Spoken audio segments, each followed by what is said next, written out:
A wise critic once wrote, "Life with illusion is unpardonable, and without it, unbearable."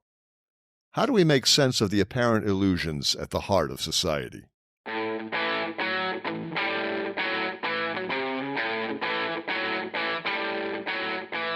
Welcome to the Hub for Important Ideas. I'm Steve James. And I'm Ken Swain. In this episode, we explore illusion. Not the magician kind, but the deep-rooted psychological human need for illusion. We're going to play for you an interview we conducted with Dr. Merlyn Mowrey. And I have to say, Dr. Mowrey is just a delightful person, and it was such a pleasure to speak with her. She's a retired associate professor of social ethics in the Department of Philosophy and Religion at Central Michigan University. Dr. Mowrey is author of Death Anxiety and Religious Mystification in the Thought of Ernest Becker, A Feminist Reconsideration, a chapter of Death and Denial, Interdisciplinary Perspectives on the Legacy of Ernest Becker. Here's Dr. Mowrey. Welcome, Dr. Mowrey. Thank you for joining us. Thank you for having me. Very great to have you here. When did you first read Ernest Becker, and what effect did it have on you? I first read Ernest Becker when I was in grad school. In fact, I was taking a course on the topic of evil. And I was really impressed with his argument, and it seemed to me he said something both very tragic but very true about human nature and how fear of death drives us to the kinds of aggression and violence that he terms evil. You once told us that ideas are tools to think with, a statement that stuck with me for a very long time after I heard it. Why is it important to keep that in mind when we're talking about this subject? I find in my teaching I say that to my students a lot, because when you try to present complex ideas that explain human experience, it's very easy simply to resist them, because there is no set of ideas that's perfect, and there's certainly no set of ideas that's complete. And there's just a tendency to examine ideas and theories with the goal of figuring out, is this right or is this wrong? And rather than taking that strategy, I try to get my students to look at a set of ideas for their usefulness and their value. Ideas are tools to think with, and that means that a good idea will enable you to think things you haven't thought before, enable you to read something and see into it things that you would not have seen without that tool. So if we come up with a concept or an idea on the show, it's not the be-all and end-all, the last word, but it's a theory, something to work with, to get people thinking, to have some insight from. Right, and that's important to remember, because it's too easy to feel like somebody's got an agenda to make you believe the ideas they're explaining, when what really the challenge is to simply see if you can understand them, and if you can, what can you do with them? We're not proselytizing. No. Yeah. Made that clear in the last show. We tried. We have no agenda here except to expose people to new ideas. Could you tell us, please, in your interpretation, what does the title Denial of Death mean? A lot of people, when they first see it or they first hear Becker's ideas and don't give much thought to what he said, they assume that Becker's suggesting that we don't really believe that we die. And since we have so many phrases talking about how, especially in adolescence, we believe we're invulnerable, a lot of people come to that conclusion, but that's really not what Becker is saying. The phrase denial of death is shorthand for a more complex and subtle idea. Becker is saying that anything that threatens our life or the meaningfulness of our lives, not just our survival, but the meaningfulness of our lives, fills us with anxiety and terror of death. And that's so profound an experience that a whole lot of human behavior, a whole lot of human action is geared towards learning to cope with, to control, and if possible, avoid that anxiety and terror. Now, Becker uses I guess it's a Freudian term, repression. Mm-hmm. What is repression about? Repression has it is a Freudian term, but it's sort of made it into common vocabulary. So I think has become sort of a commonsensical word. Repression just means that there's certain kinds of things that we work to keep out of our conscious mind because they're too troubling or too difficult or too unmanageable. And the issue of repression comes up here for Becker because he believes that the facts of human existence, that we die, and that we have a very difficult and mysterious task in trying to make a meaningful life and seeing ourselves and our lives as having meaning. Those tasks are so difficult that they can overwhelm us. And we have a tendency to not look them full in the face. We try to disguise them or to distort them or to simply ignore them. repress them out of consciousness so that we don't live with that anxiety and terror at the forefront of consciousness. Becker says we couldn't function if we did. Many people are very put off by this subject. Might even think that talking about it the way we're talking about it right now is very off-putting. Is this going to be ultimately a positive thing we're going to get out of this discussion of all these very difficult topics that we're going to get into? You mean in terms of making sense of the power of death and death anxiety in human life? Yeah, and are we going to come out the better for it on the other side? I think we will, but we have to take some steps to get there. Becker's ideas about the power of death anxiety do confront us with some of the worst things about human nature. But there's a very powerful sense of satisfaction in coming to understand ourselves more clearly, or getting an idea that helps us explain mysterious things about human beings and human behavior. You're right in terms of people shying away from disturbing and upsetting topics. We all like good news better than bad news. But I'll tell you, when I'm sitting in the doctor's office, I would rather have a troubling but accurate diagnosis than some feel-good evasion. And I think we said we weren't trying to proselytize, and I'm certainly not trying to do that. But I do think in Becker you can find some ideas that help us see into some of the mysteries of human motives, human action, human desire. How did you first get interested in this subject that we're broaching here? The graduate school course in evil, although our topic wasn't death. Becker's notion of evil is, as you both know, is very much tied up with death anxiety. But then I taught a course on death and dying. And a lot of people teach a course like that primarily looking at how people cope with death in their own lives. But I found Becker's ideas so provocative and exciting that I decided to use Becker in that class. And I actually picked Escape from Evil rather than Denial of Death. You know, one thing that occurred to me while we're talking is some people don't believe that there is an unconscious mind. Forget about repression. Mm-hmm. They don't even believe there's a subconscious or any of the Freudian things that we sort of take for granted. Mm-hmm. I guess we just have to set that bar and say, well, there's certain things we're going to assume here. Mm-hmm. Like, for example, the human paradox that Becker talks about. On the one hand, people are animals. Mm-hmm. On the other hand, we're symbolic creatures. On the one hand, we're worm food. You know, mm-hmm. we're worms. And on the other hand, we're like gods, mm-hmm. small gods in nature. Does that relate to what we're talking about here when we talk about the unconscious and the repression? Very much so. In fact, when Becker talks about the paradox of human nature being a creature like all other animals, but being godlike in that we are symbol makers and meaning seekers. It's that conflict that arouses death anxiety in us. He says, animals also are terrified when they think their survival is at risk or they're vulnerable in some way. But the terror arises with the danger. And they have instincts. They're hardwired with particular responses to danger that enhance the likelihood that they'll survive. And they either succeed or fail. But if they succeed and they avert the danger, the terror goes away. That isn't true for human beings. We don't have instincts. Instead, we have an intellect that is capable of self-consciousness and capable of symbol-making and imaginative leaps.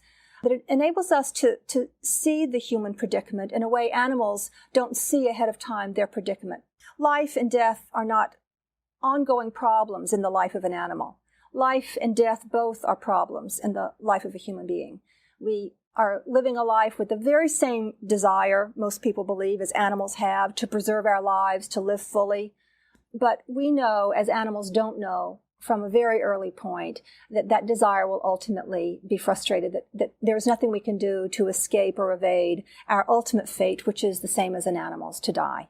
And that's what arouses the anxiety, not just at a moment of death, but human beings live with that anxiety because they live with that knowledge. And that's why Becker says we've got to find some kind of tool to repress. In fact, he says something interesting. He says repression works for human beings the way instincts work for animals. And what he means is instincts enable animals to pay attention to just certain parts of their world and not others. They are attentive to those elements of the world that bear the most on their survival, their needs for survival, and they ignore the rest. Outside my window, my cats are very attentive to the chipmunks and the birds. The chipmunks and the birds are not attentive to each other, but they are attentive to my cats. They figured out the cats don't go outside, so they're pretty bold, but they're always watchful. Instincts enable animals to pay attention to what they need to pay attention to assure their survival. Well, repression, in a sense, does the same thing. It helps us block out those things that we can't deal with and focus on the kinds of things that we can deal with to make our lives manageable. Or how else would our ancestors have gotten through the Ice Age without repressing the awful conditions at times that they had to go through? You know, I was thinking as we were talking about these topics, I was trying to think of some examples. Some people are very resistant to notions of these psychic strategies we have that we aren't even aware of. But I think on an intuitive level, we all know we do those things. We all know that we look at things in particular ways to give them meanings that help us see our lives, ourselves as surviving, as meaningful, help us cope. I was thinking especially about a very poignant movie, It's a Beautiful Life. No, wait a minute, Life is Beautiful. Which is it? Roberto Benigni's? Right. Life is Beautiful, okay. And here we've got a very extreme story and a very fanciful one in some ways. But we have people living in a concentration camp in horrendous circumstances. And Benigni and his son are there. And that is a situation that Benigni feels like he cannot cope, or maybe worse, his son might not be able to cope. And he creates this comical world that is superimposed over the facts. And part of the power of that movie had to do with the realization that the human imagination is capable of creating such meaning, even up against the horrendous. We have a powerful drive to create that kind of meaning, Becker says, not just in concentration camps, but throughout our lives in terms of the struggle to believe our lives can be meaningful despite the fact that we die. That's very powerful. That's one of the greatest things human beings do, is project something against a horror background like you just described. There is, but it's a dangerous thing that we do too, and it costs us. That kind of repression, Becker says, we use those repressions to provide those explanations I was talking about. Becker calls them illusions. And we can talk about that word a little further if you want to, because a lot of people object to it. He means that we create explanations, meaningful explanations, to impose upon things, to make them manageable and understandable, and to enable them to give us a place, give us a way of interacting. Are you talking about deranged people lying to themselves? Illusion has a bad connotation for most people. That's so why I think it's important to make this distinction here. That's why I was saying we may want to say more about the word illusions. Illusions. People would say, I don't have illusions. I'm a realist. I live my life to the fullest, and I live right in the face of it. We're now suggesting that there's another stage going on in the background. I think Becker uses the word illusion more in keeping with his dramatic writing style than in strict keeping with the content of what he means. He does want to remind us that our illusions are not completely true, that they are distortions, that they block out certain things and exaggerate others to give us the meaning that we want to see. Human beings are meaning-making creatures, and we can't make sense of life without being such. But he wants to remind us that all of our efforts to do that are illusions. They're not just lies, and it's not simply that we just don't get it. And those illusions aren't imposed upon us. We willingly seek them out because we seek out meaning. I want to go back to a point we were at before. He does talk about them as lies, but he calls them vital lies. And by vital, he means they are necessary for human life.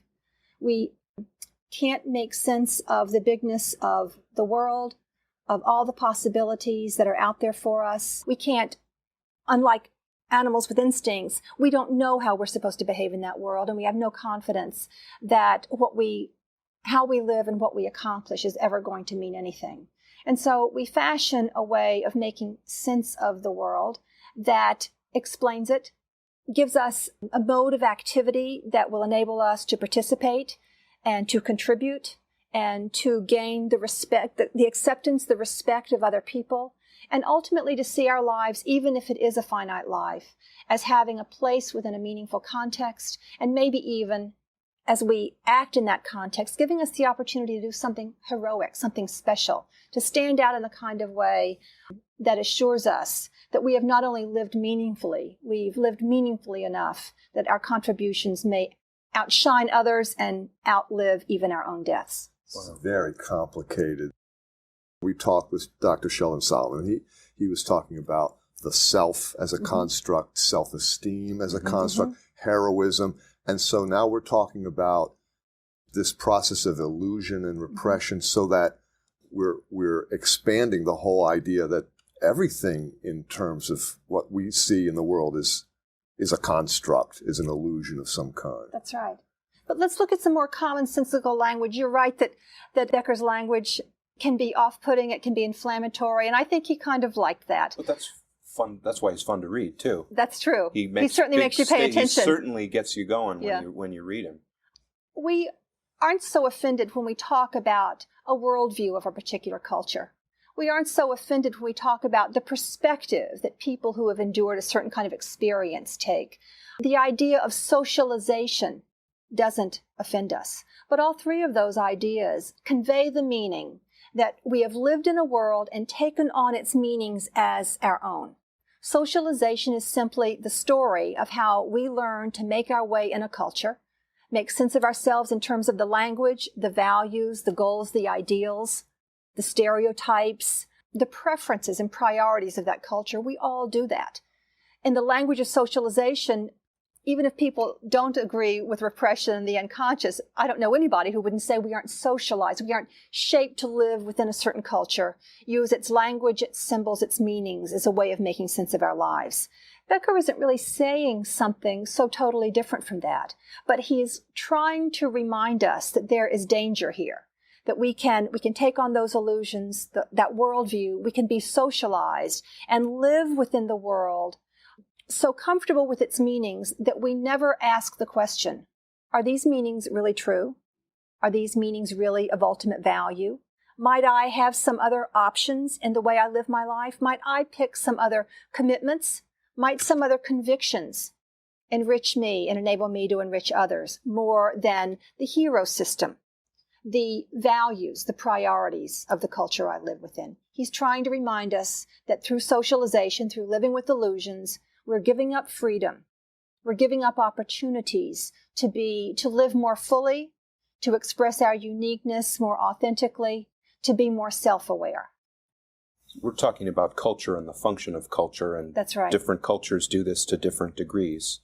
So the answer is, what's the best formula for, what would you say, liberating the human spirit to be as big and great as it can be?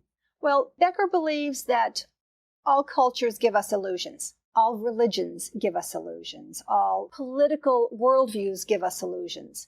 They're giving us worldviews, priorities, systems of meaning, interpretive schemas of meaning by which to live our lives. Although he believes that we all live with illusions, he doesn't believe that all illusions rob us of our freedom to the same extent. And we're capable of living with more freedom to the degree that we are capable of coming to a higher level of self-consciousness, self-critique, self-awareness, self-expression. That's asking a lot, because as soon as we begin to question the meanings of our culture, remember, those meanings were supposed to silence our anxiety and terror. When we question them or lose confidence in them, our anxiety and our terror are on the rise. We are most persuaded that we're safe, our lives are meaningful, we can cope with our own finitude when we're in a homogeneous world where everyone believes the same, shares the same beliefs, and affirms that way of acting, believing, thinking, being. If you are behaving exactly as I am, you don't have to say a word to me. I perceive that as a yes vote, an affirmation of me. And it reassures me. Your successes and your satisfaction reassure me that my life is meaningful. But is that a trade-off then? If you're in this homogenized, one-dimensional sort of culture where everyone believes the same thing, you have plenty of self-assurance. You've got all this support. Mm-hmm. But do you have freedom? What is freedom? you're right, and a trade-off is a very good word. Erich Fromm in Escape from Freedom makes the point that you can either have security or you can have freedom, but you can't have both. What Becker's trying to say is our needs for security are so powerful, he doesn't believe that we can ever live with no illusions whatsoever. We can't tell the truth about life. We don't have, he also reminds us we don't have the intellectual capacity to make sense of the world as a whole and all the possibilities it presents for us. We have to bite it off in sizes, in smaller sizes that we can manage. So this isn't just some immaturity or fear on our part. There are real limits to what human beings can make sense of. You wrote something like that in your article. Yes, she did. What was that? That quote? About illusion? Yes, life with illusion is unpardonable, and without it. Wait a second. Life with illusion is unpardonable, and without it, unbearable. Thank you. I like that quote. I got that quote years ago after seeing Jason Robards in A Touch of the Poet in Philadelphia, and the next morning, the theater critic was raving about the play, and he made the comment that at the core of the play was the tragic message that life with illusion is intolerable. Life with illusion is intolerable, and without it, unbearable. And he meant, I've used that in my work on Becker, and I often use that in teaching Becker, to get students to put those two things next to each other. We could not bear the world. We could not bear the terror of our death.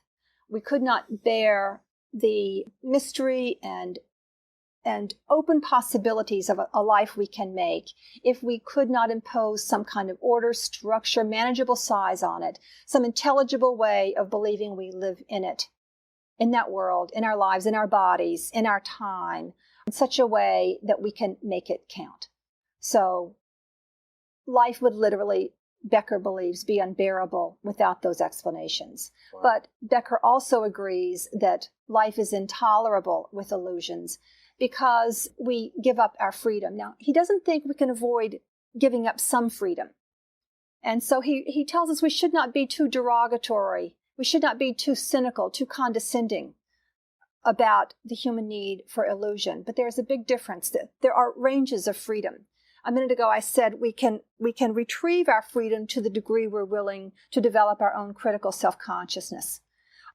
There are destructive illusions and there are benign illusions, and we have to concern ourselves with the destructive ones and avoid those. In using that language, it almost sounds like you're speaking more about the way illusions and our anxiety regarding illusions can drive us to violence. In this case, I'm more trying to make the point that it's our own posture towards our illusions that makes the difference in our freedom.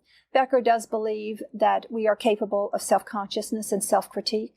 He believes we're capable of social critique. He believes that we're capable of withdrawing ourselves a little bit from our own social world and taking the options that other lifestyles, other worldviews might present. This is terrible. This is going to happen again. This happened with the last show, too. We've run out of time. This is a fascinating discussion. I wanted to go for an hour, but it's going to go this much, and will you come back and talk with us again? I'd be glad to. That would be great. Our guest has been Dr. Merlyn Mowrey, Associate Professor of Social Ethics in the Department of Philosophy and Religion at Central Michigan University. Merlyn, thank you for a wonderful conversation. Thank you. You have been listening to an interview with Merlyn Mowrey talking about illusion and the role it plays for all of us as individuals and a society.